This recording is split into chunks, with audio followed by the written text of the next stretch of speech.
What's up, Moto Academy? Welcome back to episode 192 of the Moto Academy podcast. In today's episode, AJ dives deep into ego, identity, and growth mindset at our Moriarty camp a few weeks back. And later on in the episode, we get into a Q&A. So without further ado, here we go. So what I want to talk about today is I want to talk about what I refer to as ego. And I'll give you a definition of what ego is. Ego is not who you are, but essentially it's an identity that you've created for yourself, an identity that you've created through just past conditioning, so experiences that you've had in the past, from fears, maybe something that went wrong in the past and a trauma that's happened. And it kind of boxes you in. And as the years go on, it's easier to identify more and more and more with one version of yourself and not to question anything really beyond that. And essentially the core truth is what I'll refer to this as, is that you will always act in alignment with who you believe you are. It's simple. You will always act in alignment with who you believe you are.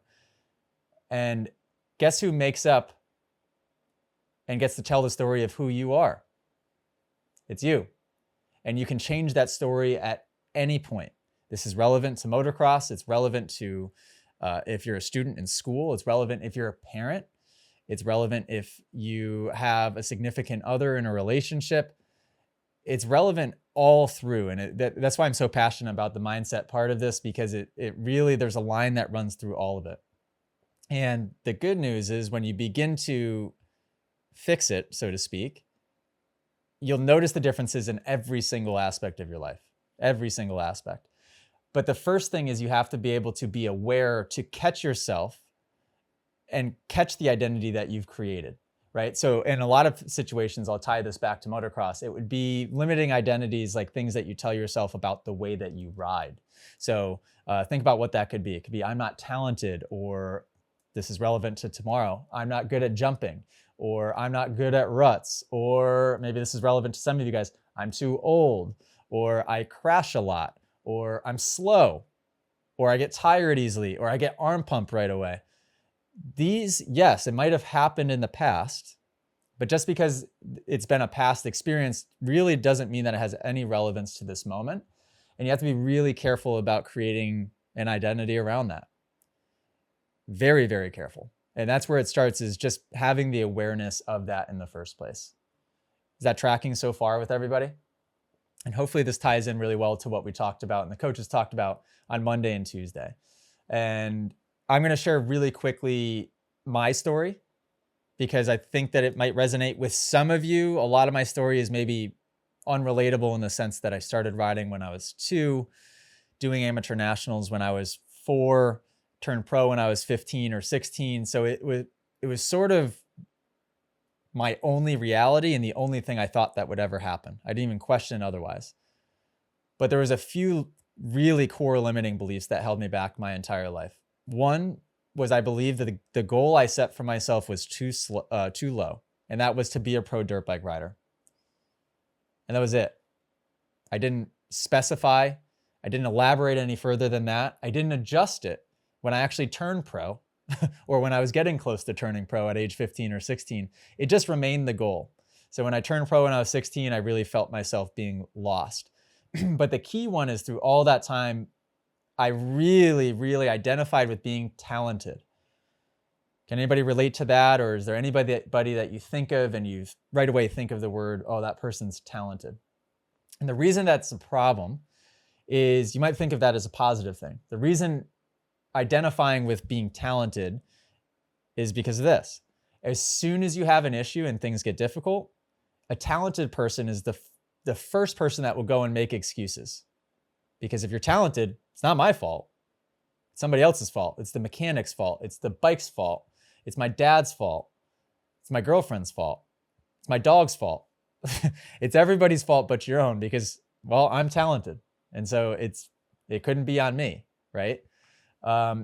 You avoid failure at all costs, because somebody that fails and somebody that messes up is not somebody that would be talented. And of course, all of this was subconscious. I wasn't doing it intentionally. I wasn't aware of it, but that is how I operated.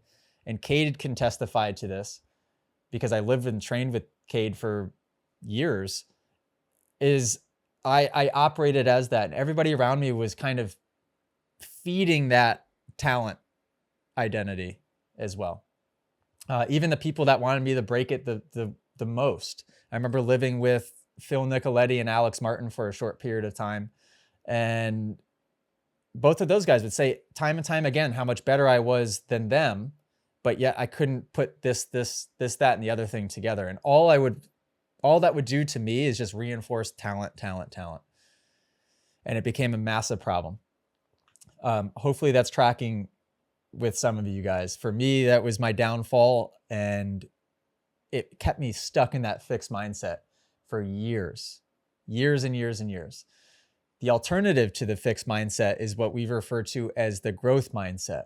So the growth mindset is just an understanding that your identity is not fixed. Your identity is something that you have control over, and you can change at any point in time. Any second of the day, you can choose to be a different person. And the mistakes aren't evidence of the type of person that you are. It's just simply feedback to be able to correct and get a little bit better and better and better. And a mantra that I like to repeat to myself, I repeat it to my daughter, is every day in every way, I'm getting better and better. Every day in every way, I'm getting better and better. And that just reinforces just that your identity is plastic. It's something that you can mold, and you just have to be very aware. You have to be aware of your thoughts. You have to be aware of how you speak about yourself. If there's anybody sitting down listening to this that maybe even tries to come off as humble and tries to be relatable to others, and so you talk negatively about yourself, your subconscious mind does not know the difference. It will take that as an instruction, and over time, that instruction will become an identity, and it's just how you operate through life. So I want you guys to write this down. This is just going to be 5 steps, and break out those journals, break out those pens. Because here's the steps of being able to really make this happen. Step 1 is become aware of the identity. Step 1 is becoming aware. Without the awareness, you're operating on autopilot. When you're in autopilot, you're just doing what you have always done, and you're living in the past, essentially, right? So step 1, become aware of the identity. Step 2, and this is a huge one, question whether it's actually true. Step 2 is question whether it's actually true. And this one is massive, because you have to question your assumptions. This goes for being an individual, a human being. This is incredibly important for myself as a CEO of a business, because as you get more employees, there becomes systems that you put in place. So things are done a certain way because they've always been done a certain way. But at a certain point, you have to look at the systems and these processes that you've created and question whether it was even worth doing them in the first place, or if you need to completely think about it in a different way. Has anybody heard of Elon Musk before? I would assume yes. Elon Musk runs his business in just that way. There's a book I'm reading right now called The Algorithm. In this book, in The Algorithm, it's his way of thinking of things in first principles. So essentially questioning why until you get to the root of, oh, well, I guess this wasn't even a necessary part or a necessary assumption in the first place. So step 2 is question whether it's actually true. Step 3 is choose a new identity intentionally to replace the identity with. So step 3 is choose a new identity intentionally. Step 4 is collect evidence through action. As you start to identify as this new person, as this new character trait, your awareness will start to look for reasons to prove you right.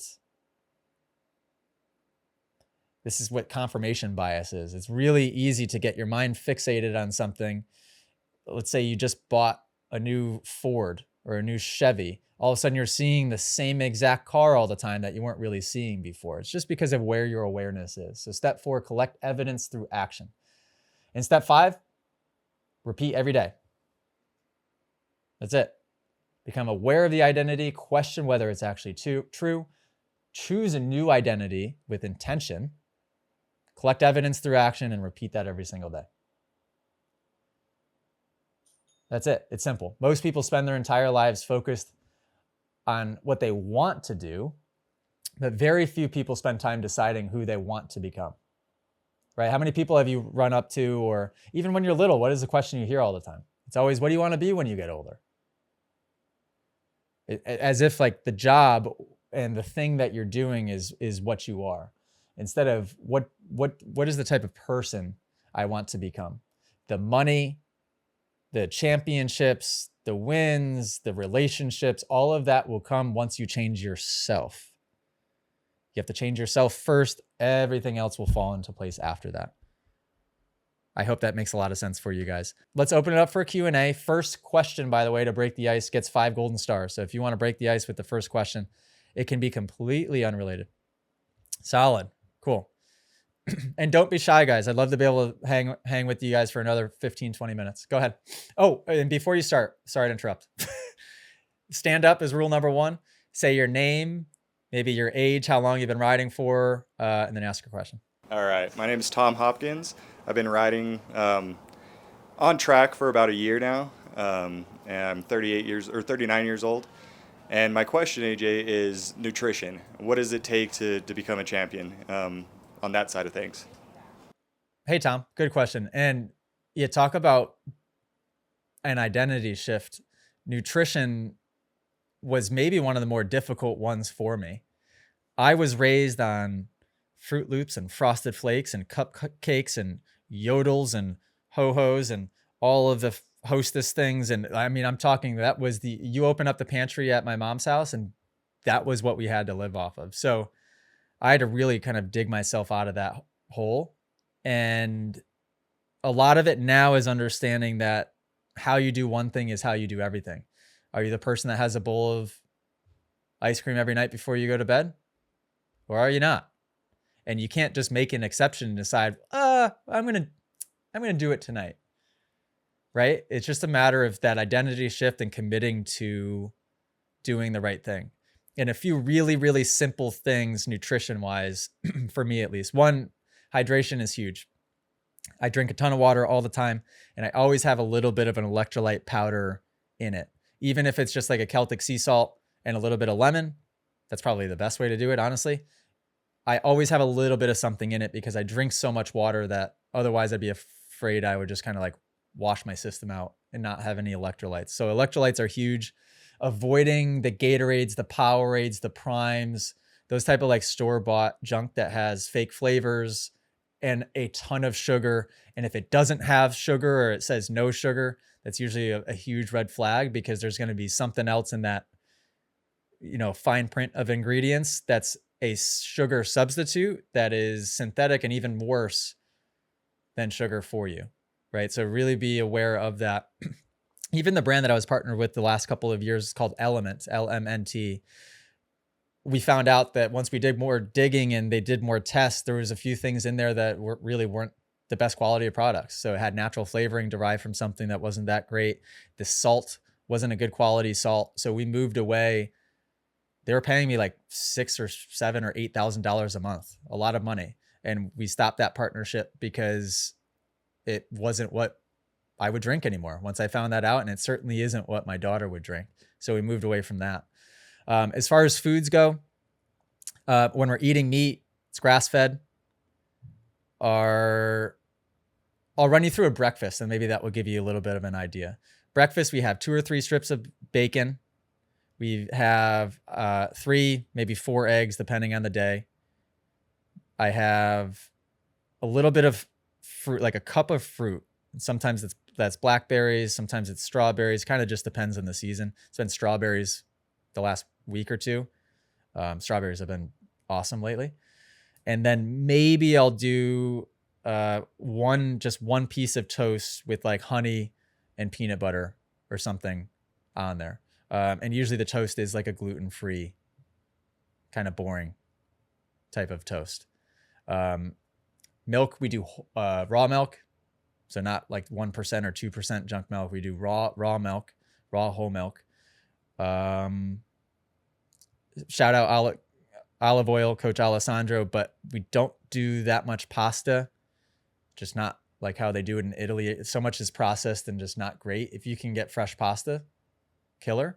But otherwise, we do try to avoid pasta. And that kind of sums it up, really. We just eat clean. We avoid the bad, obvious stuff. When you read labels, you're looking for, you're looking to avoid anything that, when in the fine print of ingredients, has a lot of stuff in there. That's their first sign that it's not a good product and it's not healthy for you. Don't look at the big white box. It's down at the bottom of the white box or even below it where it says other ingredients. There should only be a handful of things there. If it's 25 items that you've never heard the words of before, not a good sign. Probably put that back on the shelf. Great question, Tom. Thank you. Hi, I'm Jennifer. I'm 38. Hi, Jennifer. I got my first dirt bike 2 years ago, but I barely ride, so we'll just say it's new this week. Just how do you get over that mental doing something that really scares you? Yeah, well, very good question. Simple and effective. And I like this demographic too, 38, 39 years old. Did you say 38? Sort of new to riding. You're old enough to be really, hopefully, aware of the dangers of this. That's good news and that's bad news.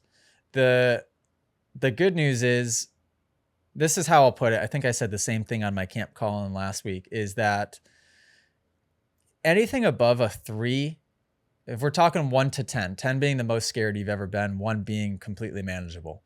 If it's above a level 3 of fear, then that's probably a sign that you haven't acquired a skill yet that you need to acquire for that specific situation, right? So if it's a jump and you're at like a 7 or 8 or 9 fear level, well, we need to take a step back, ask a coach, and think about, why am I this afraid?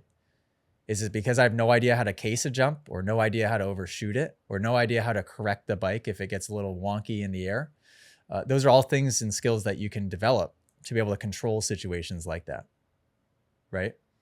The scariest moment for me personally would be in a race on the start, because there is so much that's out of your control. Everyone's right there, all going for the same corner at the same time. And I think there's a really valid reason to be afraid of that, because it is dangerous almost no matter how you look at it.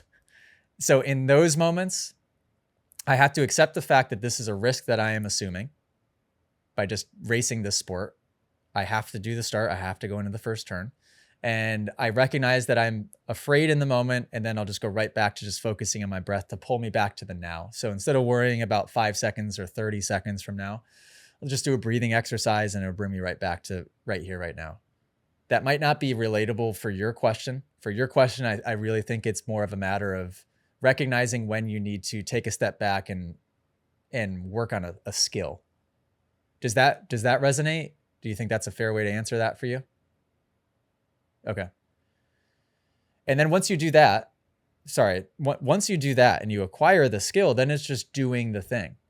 Your mind still might travel to the past, and your mind might still travel to the future in some made up scenario. I think that's very normal for every human to have that, right? And what you have to do is just trust the skill that you've built and acquired, and trust your instinct, and just take a deep breath and just execute the thing. I do think that is one of the beautiful things about motocross. And this is a quote from Jordan Peterson, is it's really important to teach your children to do dangerous things carefully. This world and this life is dangerous. You could sit there and stress all day long about all the ways you can die, and the ways that you can get hurt, and the ways that your kids can get hurt. But you do your best to just eliminate as many of those variables as you can. And then you just focus on this moment right here, right now. And I think motocross forces you to do that, right? Keith Barnett, 36 years old, started riding when I was 11, raced until about 18, and then took quite a long time away from the bike. My question is more about, how do the principles for becoming a pretty good dirt bike rider, or just a dirt bike rider in general, what are some key principles that translate to life and business and fatherhood?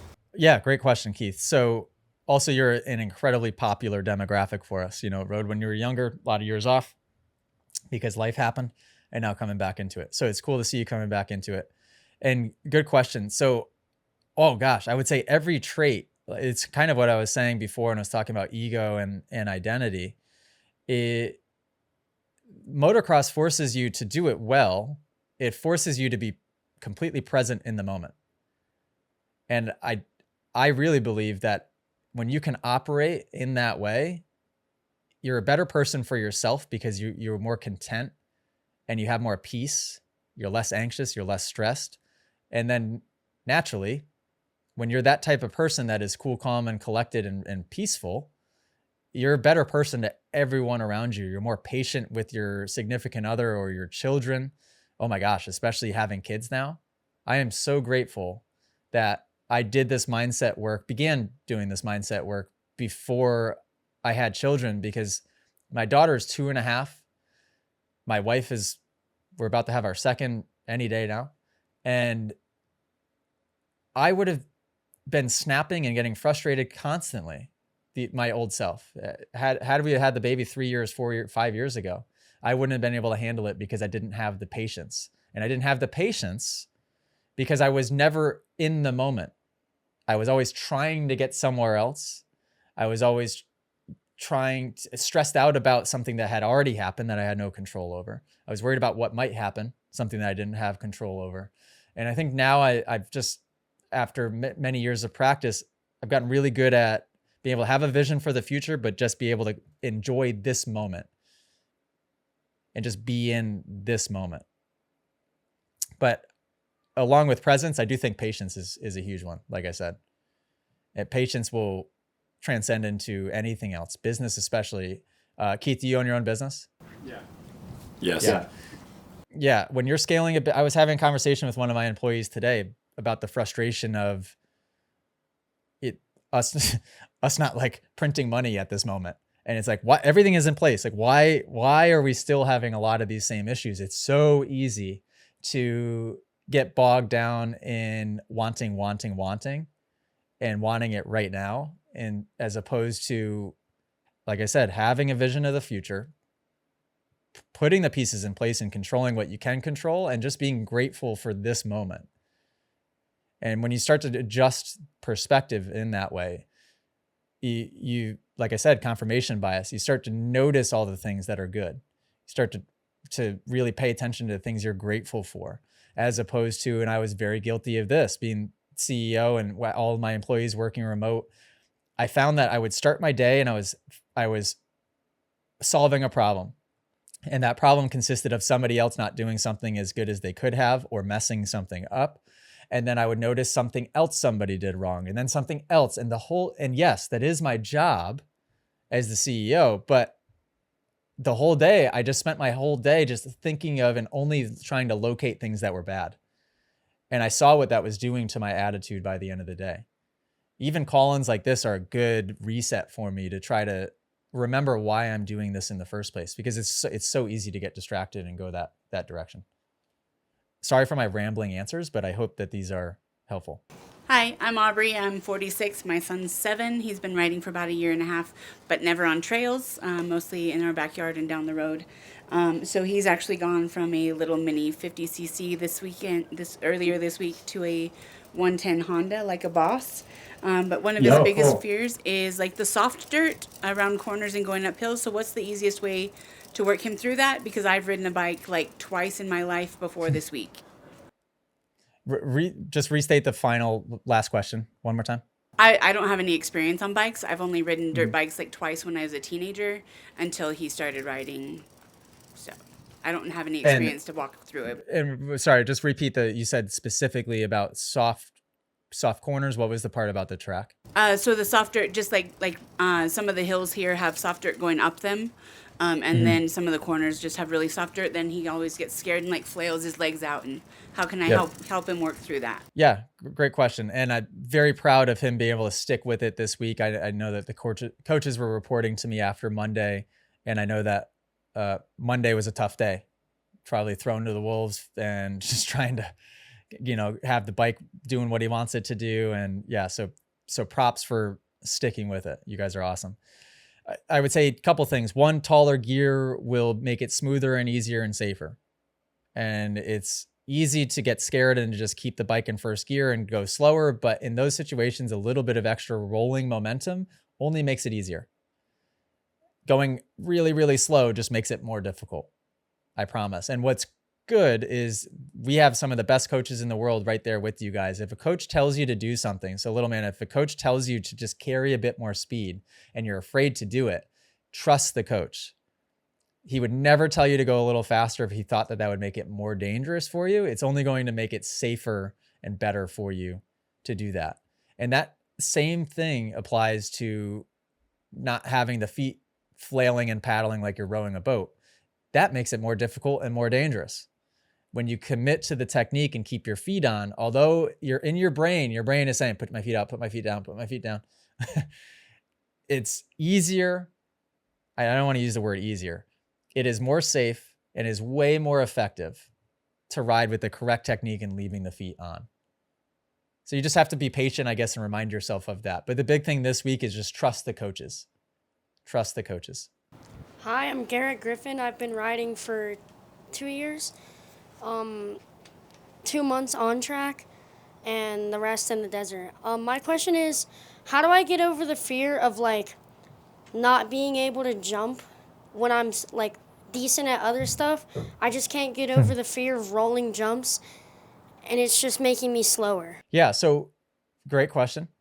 And thank you for asking it. You just need to find a jump on that track tomorrow and really visualize it tonight that you can safely approach and experiment. A jump that you can go a little further and a little further and a little further without there being any consequence to that, which I know for a fact this track has at least a few of them, right? They might be steep, intimidating takeoffs, but on the other side, you have a long, flat tabletop to just be able to inch your way a little bit further. Trust the coach's advice, get in a position, ride the taller gear, keep your head forward. And once you land front tire first, 3, 4, 5 times, jump another foot or 2 further. Land front tire first a handful of times, jump another foot further. The confidence and the belief in yourself will happen after you get the reps in and the correct reps in, right? You can't really fake it in that situation because it is such a dangerous thing if you don't do it right. But if you trust the coaches and then go through that process, you can do it super safely. And by the end of tomorrow, you'll be glowing with confidence. I'm Cooper Callahan and I'm 11. I've been riding for about I've been racing for 5 years. I was wondering if I should stay all of the years on my 65 or just move up to my 85 earlier. Oh, good question. So repeat your age and the timelines one more time for me again, because that's really important to this question. I'm 11, but it's my AMA 10-year-old year. Okay, and you're on a 65, and you've been on the 65 for how long? Since I was 7. Oh, wow. Okay, and are you on an 85 yet? I've been on it for almost 2 seasons now. Okay, and keep the mic for a second because I still have more follow-ups here.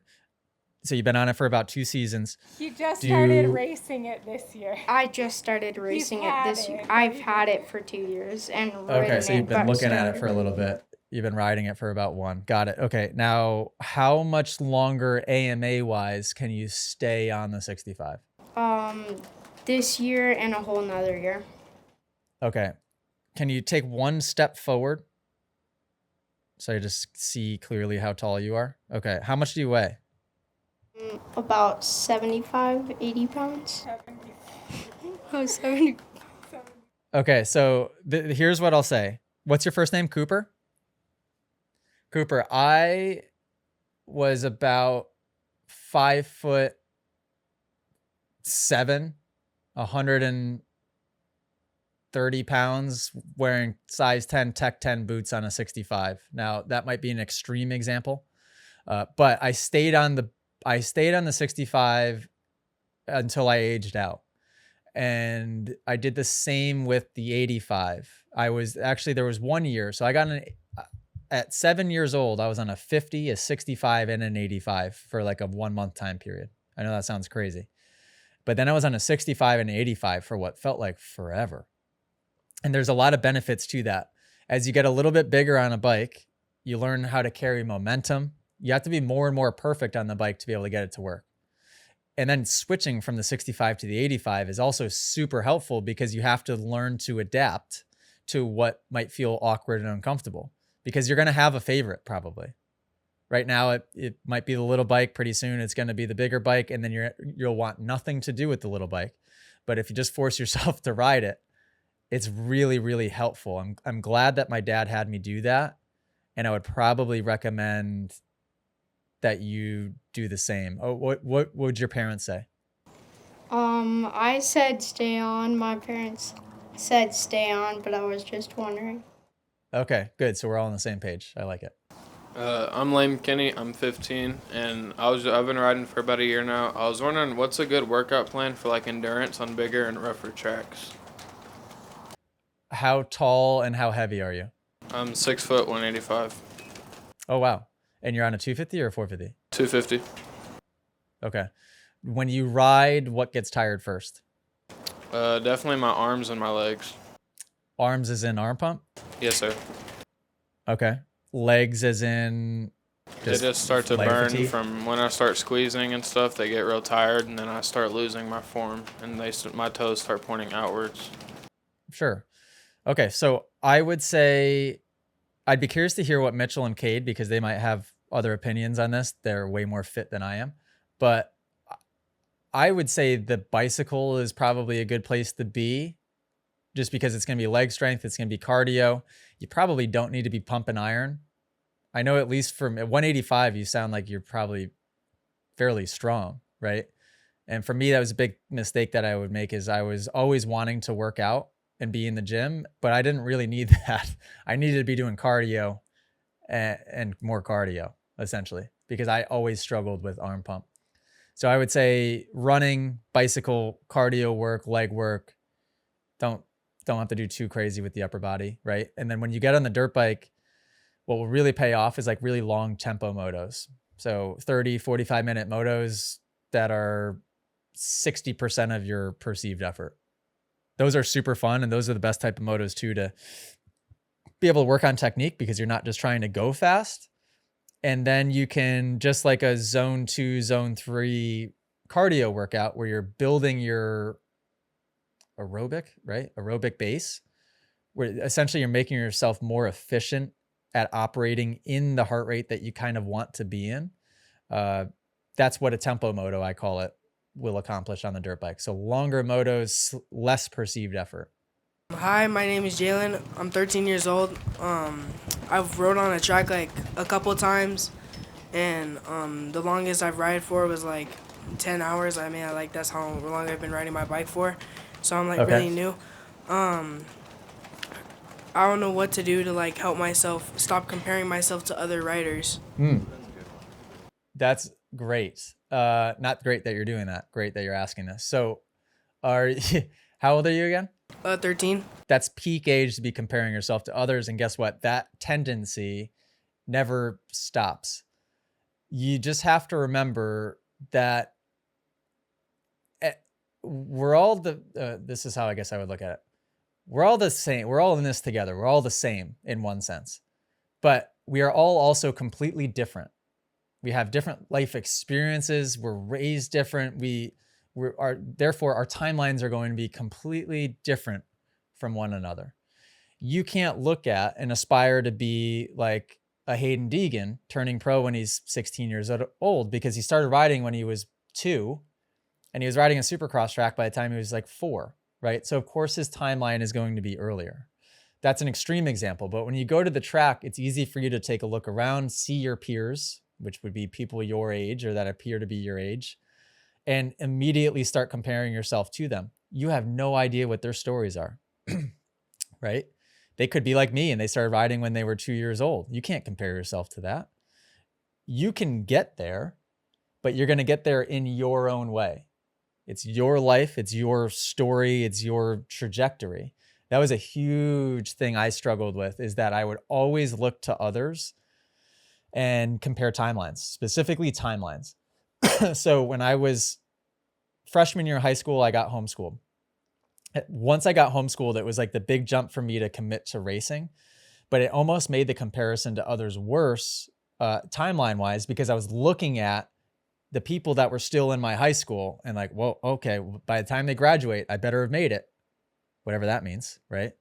And then when they went to college, now it's okay, I got 4 more years. By the time they graduate college, I better have made it. So I was always kind of looking out my peripheral vision, comparing my timeline to theirs, and it killed me. It's because it made it impossible for me to be patient to accomplish what I needed to accomplish. And I was always rushing. And I would shorten my window to be able to accomplish something, so much so that it literally made it impossible. And then I would give up. So hopefully there was something in that you can kind of take, but remember, it's your life. It's your timeline. Always pay attention to others and learn from others. Absolutely. But do not compare yourself to others, because you're you, right? You're special in all of your own ways. And that everybody sitting under that tent is completely special and unique in all of your own ways. Even to do you have siblings? Yeah. You're completely unique and special, even to your siblings. Even if your parents insist that you were both raised the same way, you weren't. You were raised, even if you have a twin, their experiences are different and their life is different than what yours is. So you just have to use others for a reference, but that's about it.